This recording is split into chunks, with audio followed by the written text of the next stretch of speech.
Welcome back to Musicals with Mom. We just got back from watching the Little Mermaid live action remake and we loved it. Yes, and unlike our last video, there are so many great aspects to this movie, which we'll talk about in today's video, starting with the music. Lin-Manuel Miranda is really on a roll with Disney, and he's back in Little Mermaid with 2 new songs, Wild Uncharted Waters and The Scuttlebutt. I enjoyed the Scuttlebutt song so much more than I thought I would, and knowing Lin-Manuel, he really brought the Hamilton-style hip-hop straight to this song. Awkwafina and Daveed Diggs were so good in their roles in the entire movie and made this song so much fun. I love you, Sebastian, and I want to get married to you, and I want to do it in Vegas, and I want my family. I truly enjoyed every song in the movie. The music was done so well, and even the ones without singing, the orchestral score was amazing. And let's take a second, or rather a few minutes, and talk about how amazing Halle Bailey's performance was in this entire movie. She can sing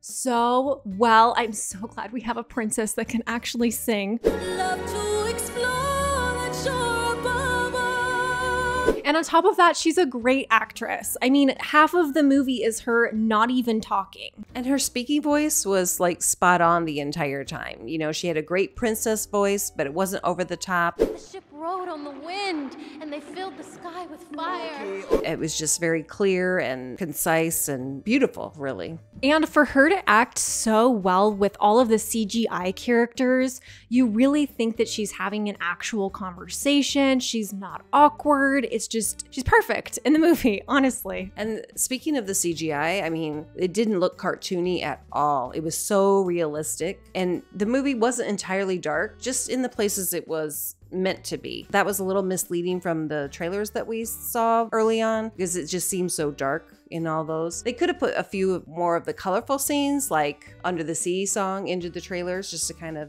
show the brightness because it was beautiful. It was beautifully done. The CGI was really realistic in a way that fit for this movie. It wasn't like Beauty and the Beast in the sense where it's trying to be over the top, like hyper realistic or anything crazy. I seriously loved all of the colorful scenes in the movie that were shown, particularly anytime Ariel's tail was shown. It was so beautiful. The reflections were chef's kiss. It was changing colors.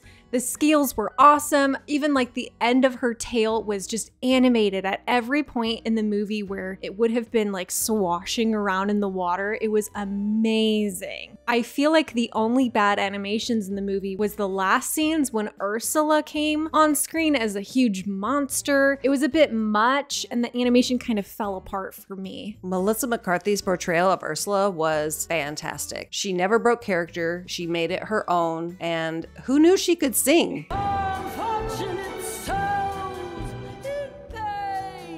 I mean, she was amazing. Yeah, she was awesome.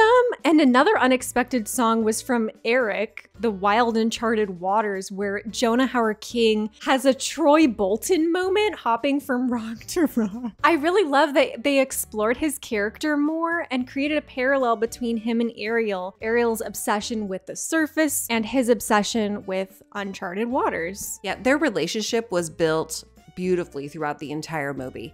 You know, Ariel is able to connect with him through their shared fascination of these collection of treasures. She's unable to tell him when she sees all of his treasures about the things she has, you know, but we all know that about her collection. She finds that he's even more endearing to see the passion that he has for his artifacts. It's not just, oh, I have this because I'm this prince or whatever. It's like they all meant something to him and he had a story to tell her that went with it. And she really loved that, seeing that side of him. Yeah, and another thing that they bond over in this movie is their family pressures. So Ariel is pressured to stay underwater by her father, and Eric is pressured to continue his father's legacy and business. And because they both lost a parent to the other circumstances, where Ariel's mom died due to poachers or whoever, and Eric's dad being shipwrecked, their parents then forbid them to explore each other's realm. Yeah, that seems to be one of the biggest themes in a lot of the movies. One of the underlying conflicts, parents' misunderstanding of their children children. And Ariel's willing to forgive the humans, but her dad absolutely is not. And so he does not want to trust the humans again. He refuses to, and he doesn't want her to trust them. He also doesn't understand her perspective either. So it just pushes her to leave like she does in both movies. And likewise, Eric's mom forbids him to go. You know, he just got into a shipwreck and luckily survived, but that's how his dad had died, and she doesn't want that to happen again, so she forbids him to leave the land anymore. But in his musical number of the Uncharted Waters, we do see him dancing around on the boat looking for his long lost love that saved his life. This new live action movie does an amazing job sticking to the source material from the original animation and even expands in areas where it makes a more impactful story. I love that they say the title of the movie twice. That's one of my favorite things in any movie, and so it was really enjoyable to see that happen. Also, Javier Bardem's line at the end where he tells her, "You didn't need to lose your voice to be heard," is just so good. I love that. I love seeing their relationship be mended. One of the things I did love too was all the mer people that were represented. You know, we saw the sisters, the 7 sisters at the beginning, and oh my gosh, when they first all appeared, glorious costumes and just beautiful, beautiful mermaids.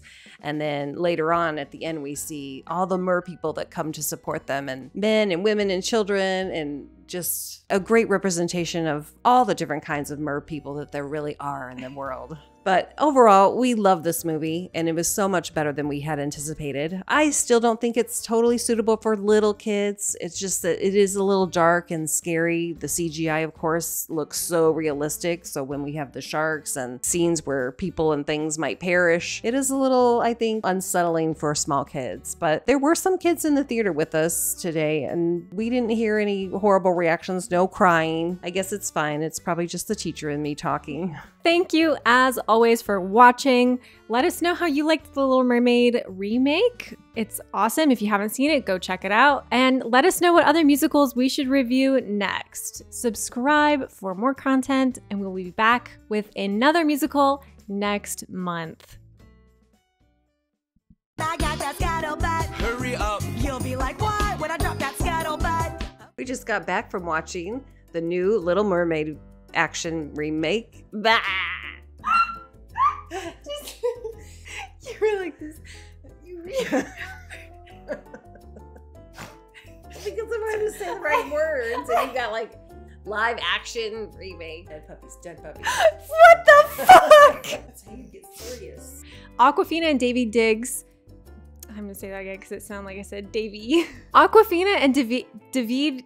Why can't I say his name? I mean, it really led and helped the movie just, I don't know what I'm saying. The orchestral flow perfectly, the orchestral score flowed. You're good. You got it. You got it. The orchestral score flowed perfectly. The orchestral score was really good.